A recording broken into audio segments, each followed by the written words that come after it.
वालेकुम रहमतुल्लाह। एक मेरे को दोस्त आया, बड़ा परेशान सी, कब्ज़ का बड़ा मरीज़। मैं हल्ले ते बंदे क्यों तू परेशान आदा साजी दवाइयाँ खा खा के ना हम तो मैदा भी खराब हो गया, कब्ज़ नहीं जाती। मैं उन्होंने आख्या सिर्फ यार चार चीज़ां तू लै ला, जिहदे विच सब तो पहले सना मक्की, उस तो बाद कालिया मिर्चा, कलवंजी ते अजवैन। उन्हें चारें चीज़ां लैके जो उन्होंने ग्राइंड करके फक्की बना ली ना, सुबह शाम अद्धी चमची पानी का ना लै ला, इंशाअल्लाह अल्लाह की रहमत तेरी कब्ज़ नहीं रहेगी। तो मैं ना परसों अगले दिन मैंने मिलया तो दुआवां दे रहा सी, उस्ताद जी जो तुसीं मैनूं नुस्खा दस्सिया ना मेरी कब्ज़ अलहमदुलिल्लाह जान छुट गई, मैं हुण छड्ड गया।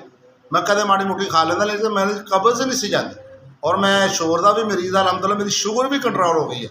चलो किहड़ियां चीज़ां ने दोबारा फिर लिख लो, अजवैन, कालियां मिर्चां, कलवंजी तो सना मक्की।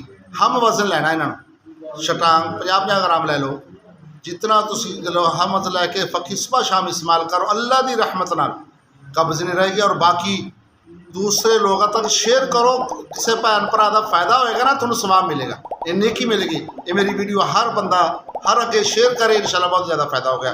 आमीन वाखिर रब्बिल आलमीन, जज़ाकुमुल्लाह खैर।